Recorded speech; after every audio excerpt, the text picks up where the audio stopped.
भगत जनों, कलयुग अवतार गुरु नानक देव जी बचपन से ही उस प्रभु प्रेम में मगन रहते थे।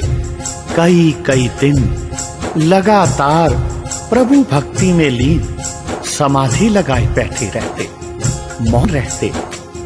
जैसे एक कलाकार के हृदय में सृजन शक्ति का स्रोत फूटने से पहले वह एक अनजानी पीड़ा की तड़प वह मौन बेकरारी की स्थिति में से गुजरता है, ऐसे ही ब्रह्म में मगन प्रभु प्रेमी एक विरह वेदना की दशा में से पार होते हैं। नानक जी पर भी 12-13 वर्ष की आयु में एक अद्भुत विरह व्याकुलता या मौन वैराग्य की दशा छा गई, जिसका कारण या तो वह स्वयं जानते थे या उनका मर्म भेदी प्रियतम। उनके मन में यह पीड़ा महात्मा बुद्ध की उस समय की अवस्था की परेशानी नहीं थी, जब तपस्या करते उन पर काम, क्रोध, लोभ, मोह और अहंकार की तृष्णामयी शक्तियों ने धावा बोला था। उनकी चिंतातुर उदासी हजरत ईसा की वह आतुरता भी नहीं थी जो उन पर तब छाई थी जब शैतान उन्हें बहकाने आया था। भगत जनों, नानक जी के मन की पीड़ा का उनके कोमल हृदय की वेदना के कारण कुछ और थे। एक और उनके ज्ञान मणि से प्रज्वलित हृदय में प्रेम पूर्णिमा का चंद्रमा उदय हुआ रहता था और उनके सूरत गगन में अनहद नाद का अमर संगीत गुंजायमान रहता था। दूसरी ओर वह अपने आसपास दुष्टाचार, जलते हुए संसार के हाहाकार और जगत की अंधकार पूर्ण दशा देखकर तड़प उठते और शोक सागर में निमग्न होकर पुकारने लगते। पूर्ण अमावस सच चंद्रमा दिसै नाही कह चढ़िया, हों पाल विकुन्नी होए अंधेरे, राह ना कोए, राह ना कोए।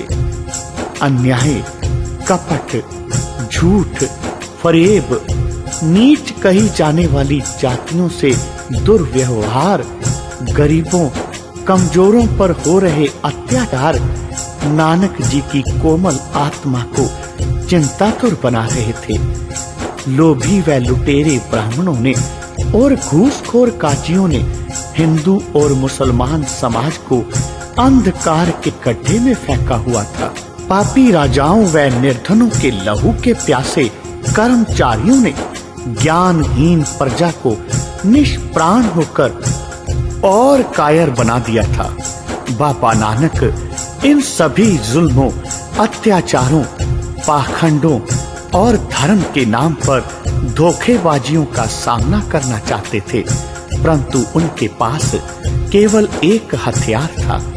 वह था सत्य और ज्ञान की निर्भय ज्योति की दोधारी तलवार। इस तलवार के साथ वह संपूर्ण पृथ्वी का संस्कार करना चाहते थे।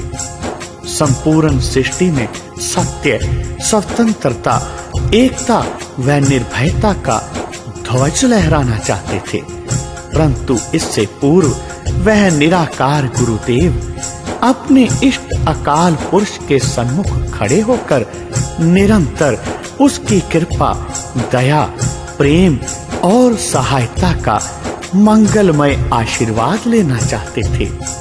जैसे कोई बेटा अपने बाप से प्रेममय आशीर्वाद लेकर जीवन संग्राम में कूद जाता है, जैसे कोई शहजादा राजकुमार अपने सम्राट पिता बादशाह से आज्ञा पाकर आशीर्वाद लेकर युद्ध क्षेत्र में जाता है, ठीक उसी तरह बाबा नानक की भी तीव्र इच्छा थी कि वह अपने गुरुदेव पिता परमेश्वर, अपने सच्चे सम्राट से शुभ आशीर्वाद और आज्ञा लेकर आगे बढ़े।